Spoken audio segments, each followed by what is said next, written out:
मौर्य साम्राज्य के प्रांतीय शासन की चर्चा करें, प्रांतीय शासन की चर्चा करें तो यह 4 भागों में विभक्त था। 4 भागों में, पूर्वी, उत्तर पश्चिमी, पश्चिमी और दक्षिणी।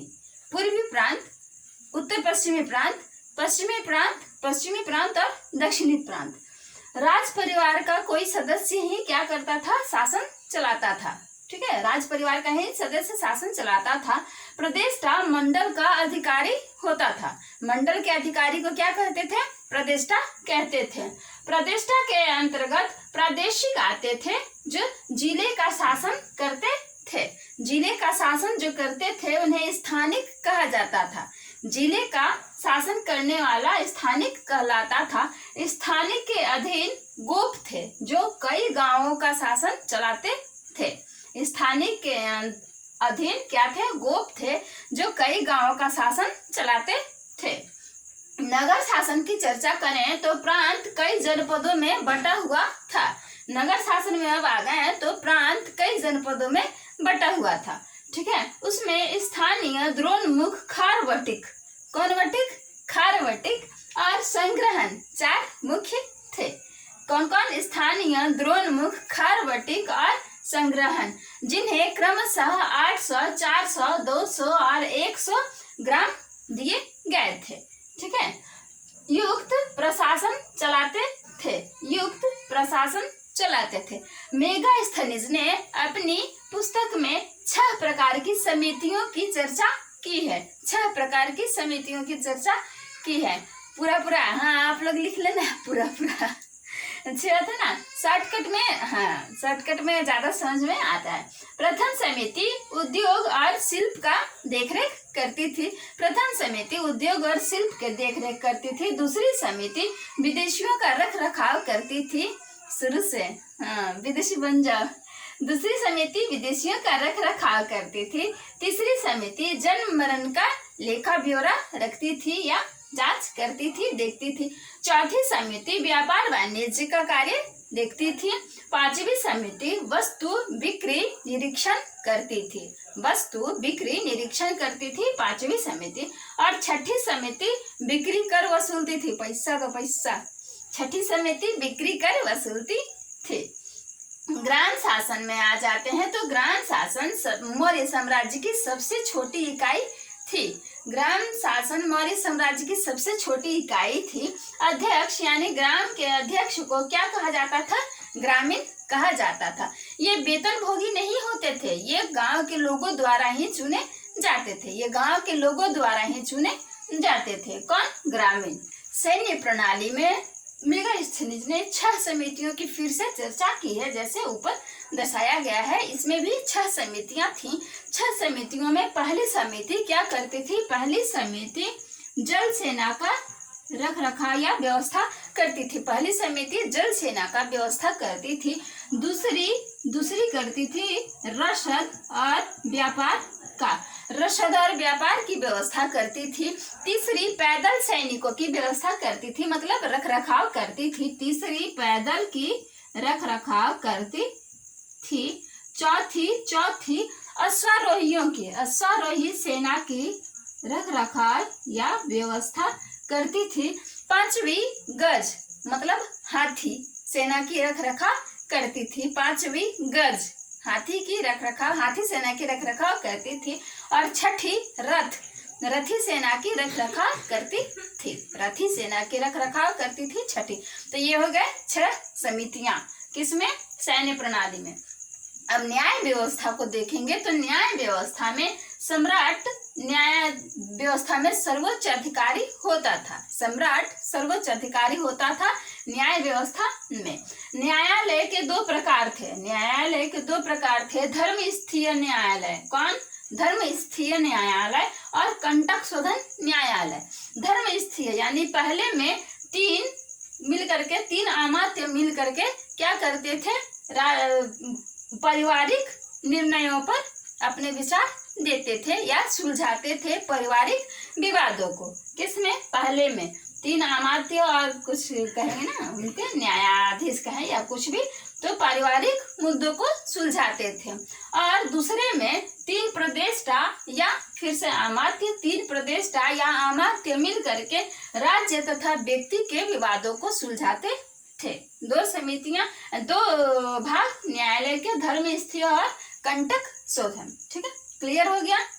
अब गुप्तचर व्यवस्था को देखेंगे तो गुप्तचर में प्रमुख गुप्तचरों के प्रमुख को क्या कहा जाता था? महामात्याप सर्प। कौन सा सर्प? महामात्याप सर्प। ठीक है, तो कौटिल्य ने गुण पुरुष कहा है। कौटिल्य ने गुण पुरुष कहा है। अर्थशास्त्र में 2 प्रकार के गुप्तचरों की चर्चा की गई है, एक संस्था और एक संचरा। संस्था क्या होती थी ना, वो एक जगह टिक करके काम करते थे। कहते हैं ना उसके पांव टिकते नहीं है एक जगह, तो ये टिक करके काम करते थे। और संचरा क्या थी? संचरा वो ग्रुप में मतलब चलते स्थिर नहीं थे, एक में नहीं रहते थे, स्थायी नहीं थे। सॉरी, स्थिर वो कहाँ आ गया जनधर्म का। हाँ, स्थायी नहीं थे, ये अस्थायी थे। और ये संचरा और संस्था, तो संस्था स्थायी थे। पुलिस को रक्षण कहा जाता था। अब संचरा और संस्था में भी 5 प्रकार थे। संस्था में भी गुप्तचरों के 5 प्रकार थे। एक क्या थे ना, काप्टिक, वो छात्रवेश में रहते थे। काप्टिक छात्रवेश में रहते थे। गृहपतिक जो होते थे वो किसान आदि हो गए, जो घर में, गृहपतिक जैसा नाम है, काप्टिक छात्र रूप में रहते थे। गृहपतिक किसान वगैरह या जो घर में रहते थे। तापस तपस्वी वेश में रहते थे, जैसा नाम वैसा काम। तापस तपस्वी वेश में रहते थे। वैदेहक व्यापारी रूप में रहते थे। वैदेहक व्यापारी रूप में रहते थे। और संचरा की बात करें, संचरा में भी 4 प्रकार थे। संचरा में 4 प्रकार थे। तो कौन कौन से थे? संतरी, मंत्री की जगह संतरी, ये एकदम मतलब सीखे सिखाए हुए होते थे, प्रशिक्षित होते थे। संतरी के बाद तीक्ष्ण, ये शूरवीर होते थे, हारेंगे नहीं। किसमें आ रहे हैं हम लोग? संचरा में। क्या है ये? गुप्तचर व्यवस्था है दूसरा। ठीक है, संचरा में संतरी, तीक्ष्ण, रसद। रसद क्या होते थे? वो खाना वाला रसद नहीं। अब ये गुप्तचर व्यवस्था में, तो रसद क्या करते थे, क्या होते थे? ये क्रूर होते थे, मार देंगे एकदम सीधे जो पकड़ा गया। गृहपति इसमें कहाँ से? ठीक है, संतरी, तीक्ष्ण, रसद और चौथा आ गया परिव्राजिका। परिव्राजिका में वैश्याओं यानी औरतों की नियुक्ति की जाती थी परिव्राजिका में।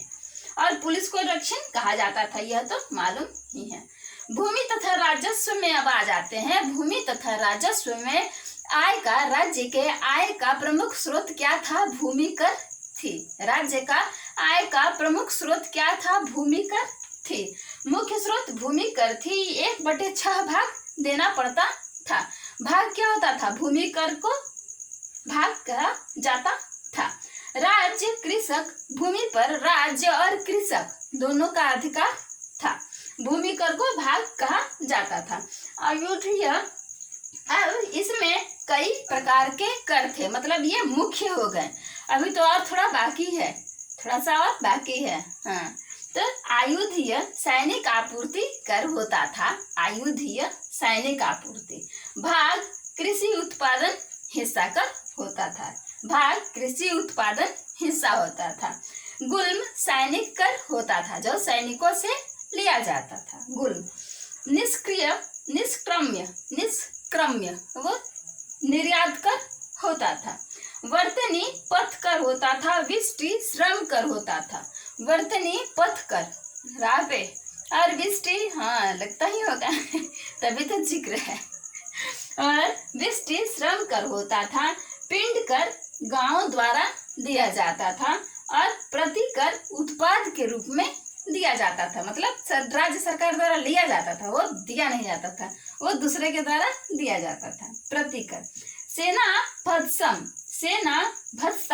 सेना रख रखाव के लिए लिया जाता था। सेना के रख रखाव के लिए सेना भत्सम लिया जाता था। और शुल्क सीमा शुल्क हो गई। शुल्क सीमा शुल्क हो। अन्य करों की चर्चा करें, दूसरे करों की चर्चा करें तो अपायनिक, यह प्रजा के द्वारा राजा को भेंट स्वरूप दी जाती थी। अपायनिक भेंट होती थी। पार्श्व लाभ पर व्यापारियों से लिया जाता था। पार्श्व लाभ पर व्यापारियों से। कौष्ठेयक कौष्ठेयक सरकारी जलाशयों के नीचे की भूमि से लिया जाता था। कौष्ठेयक। परहीनक, जो पशु चर जाते थे सरकारी भूमि में जाकर के उनसे जुर्माना स्वरूप, दंड स्वरूप लिया जाता था। परहीनक, चर गया तुम्हारा पशु। रज्जु, भूमि माप पर ली जाती थी। रज्जु भूमि माप पर ली जाती थी। प्रकीर्णक, संपत्ति जब्त करने पर जो प्राप्त होती थी वह प्रकीर्णक थी। प्रकीर्णक। बलि, एक धार्मिक कर था। बलि धार्मिक कर था। विविध, पशुओं की रक्षा के लिए लिया जाता था। यह चर जाते थे, परहीनक इसलिए लिया जाता था और विविध पशुओं की रक्षा के लिए लिया जाता था। सेतु, फल फूल के लिए लिया जाता था।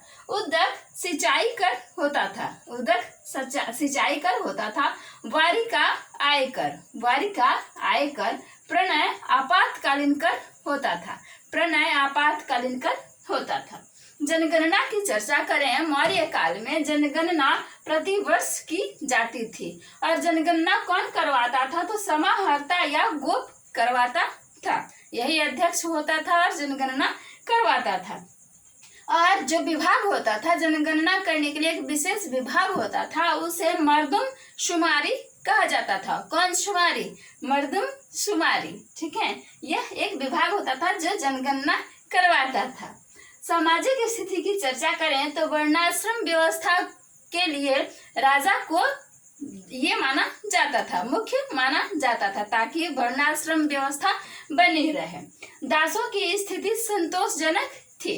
मौर्योत्तर काल में दासों की स्थिति संतोषजनक थी। विवाह के 8 प्रकार प्रचलित थे।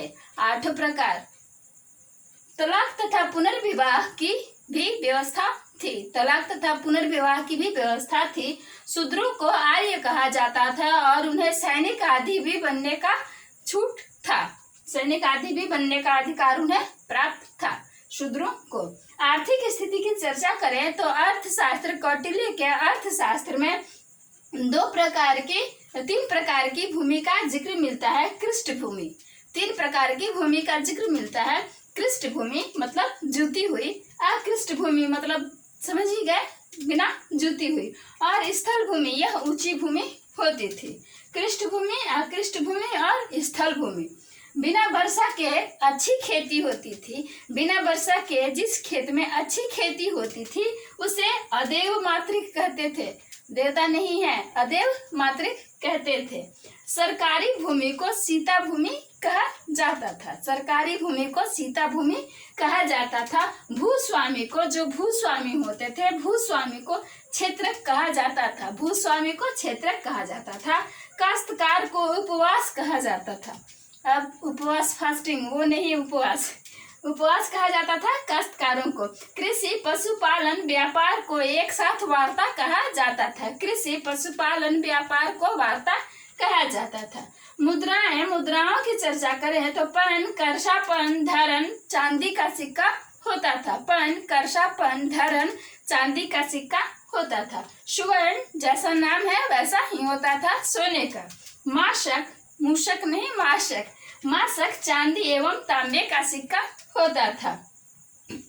और काकनी, तांबे का सिक्का होता था। काकनी तांबे का सिक्का होता था तथा शतमान चांदी का सिक्का होता था। शतमान फिर से चांदी का सिक्का होता था। सूती वस्त्र के लिए काशी, कलिंग और मालवा क्षेत्र प्रसिद्ध थे। सूती वस्त्रों के लिए काशी, कलिंग और मालवा प्रसिद्ध थे। बंग मलमल के लिए प्रसिद्ध था। बंग मलमल के लिए प्रसिद्ध था और पुंड्र रेशम के लिए प्रसिद्ध था। दक्षिण में ताम्रपर्णी, पांड्य, केरल आदि किस चीज के लिए प्रसिद्ध थे? तो मुक्ता, मणि, हीरे, सोना और शंख के लिए। दक्षिण में ताम्रपर्णी, पांड्य, केरल, ये सब किस लिए प्रसिद्ध थे? तो मुक्ता, मणि, हीरे, सोना एवं शंख के लिए। व्यापारिक मार्ग की चर्चा करें तो व्यापारिक मार्ग उत्तर से पश्चिम को पाटलिपुत्र से उत्तर पश्चिम को पाटलिपुत्र से मिलाने वाला ताम्रलिप्ति तक जो जाता था वह क्या था? प्रमुख था। प्रमुख व्यापारिक मार्ग था जो 1500 कोस तक था। 1500 कोस तक था। दूसरा हेमंत पथ था। हेमवंत पथ, दूसरा हेमवंत पथ था जो हिमालय की तरफ जाता था। लाल सागर पर बनरिश, ठीक है, लाल सागर पर बनरिश बंदरगाह था और पश्चिमी तट पर सोपारा, नाला सोपारा है ना, तो सोपारा बंदरगाह था। यहाँ मुख्य व्यापारिक केंद्र था। इन सभी की चर्चा के बाद धार्मिक व्यवस्था की चर्चा करें। धार्मिक व्यवस्था में ब्राह्मणों को कर मुक्त भूमि प्रदान की जाती थी जो ब्रह्मदेय कहलाती थी। क्या कहलाती थी? ब्रह्मदेय कहलाती थी। स्तूपों आदि का निर्माण किया जाता था। स्तूपों में अंड होता था जो उल्टे कटोरे की तरह सजाया जाता था। हर्मिका होती थी जो ऐसे बना करके चपटा किया जाता था ताकि उसके ऊपर धातु कुछ रखा जा सके, हर्मिका। उसके बाद यष्टि बीचों बीच होती थी, हर्मिका के बीचों बीच लगी होती थी, उसके ऊपर छत्र लगा होता था और वेदिका चारों ओर से बाढ़ लगी होती थी। तो मौर्य साम्राज्य की चर्चा अब समाप्त होती है। अब अगले अगले वीडियो में मिलेंगे मौर्योत्तर काल की चर्चा के साथ। तब तक दोस्तों बाय बाय, टेक केयर।